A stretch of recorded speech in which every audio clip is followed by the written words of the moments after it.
Okay, the main thing that a lot of people don't really grasp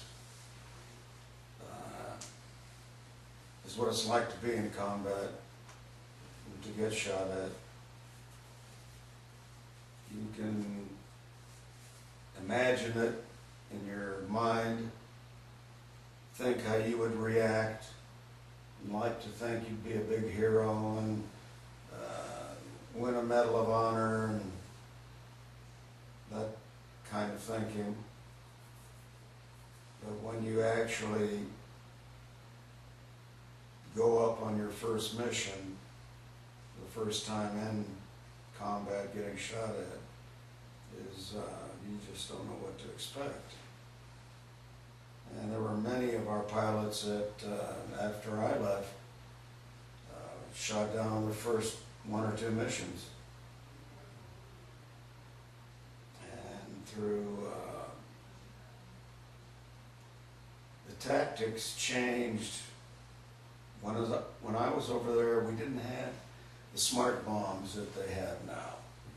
Later on in the war, these guys were lucky. They started getting laser designated bombs, and they got radar control bombs that they could use and stand off. We didn't have that.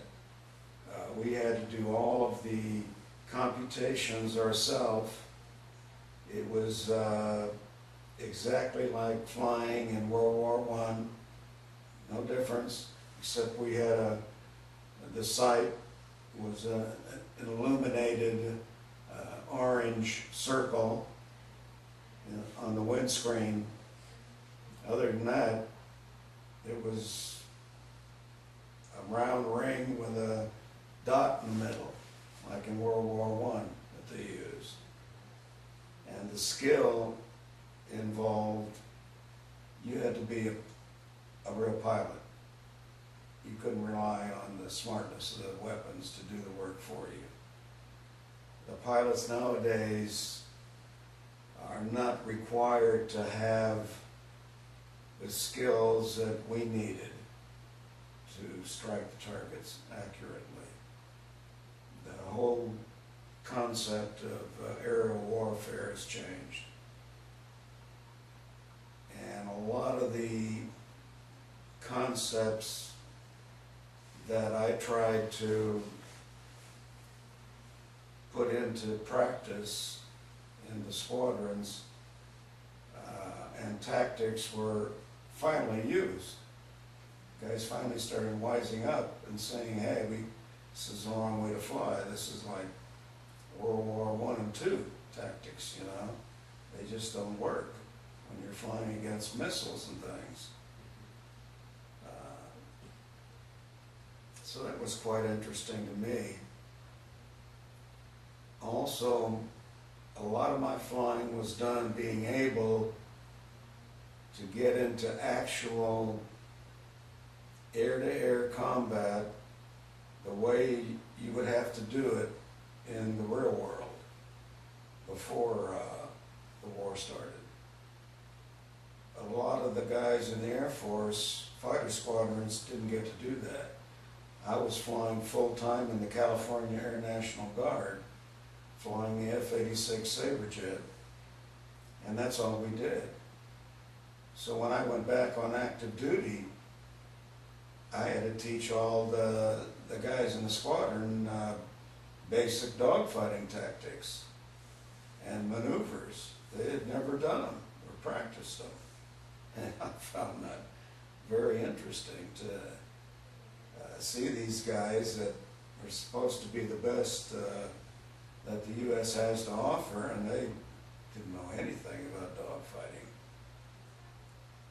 But I was very privileged also that God gave me that gift of feel. I had what they called good hands. In other words, I felt the airplane was part of me. I could feel everything it was doing.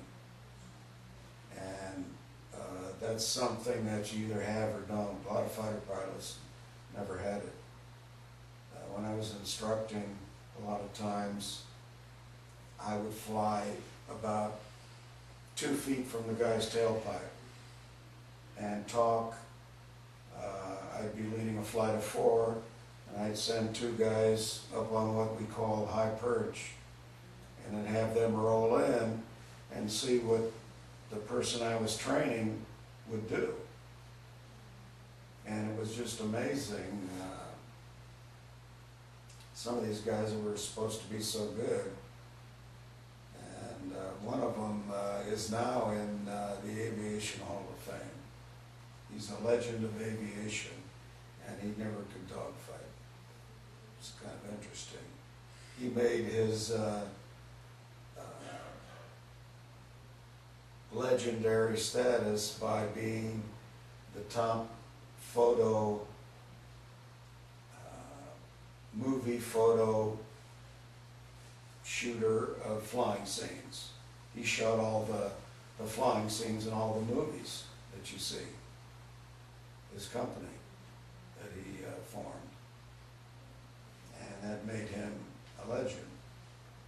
It's kind of interesting, though he couldn't really fly a fighter very well, but that's, you know, he was a good guy. I wish I had his money. Yes, quite a bit. But it's interesting.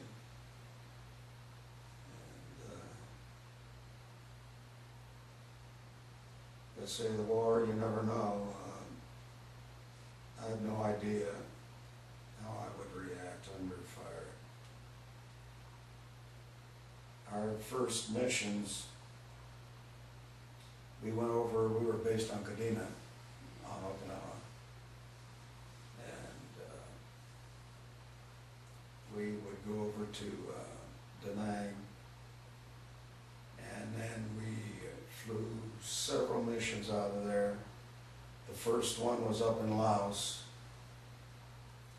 and this one major in our squadron, we had 2 people shot down, and they picked them up, thank God, able to rescue them. And I didn't get to go on that particular mission. And I was watching him come back in, and he couldn't even get out of the cockpit. He sat in the cockpit shaking visibly. I mean, shaking. Barely got down the ladder, and he was shaking in a chair in the ops room there for a half an hour.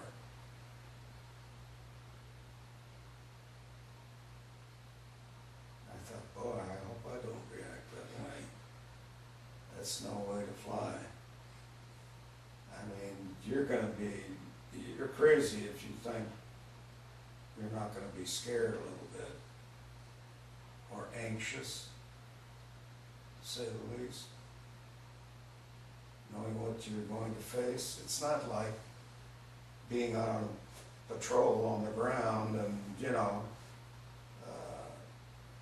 not knowing when the enemy's going to come. I mean, we knew we were going to get the heck knocked out of us the minute we got over North Vietnam. It was not well, when are they going to shoot? As soon as you come near that target, it was incredible. And then you think, good Lord, how can I fly through all this stuff without getting hit? You just knew there's no way. And a lot of times I think, God, I don't know how you got me through this.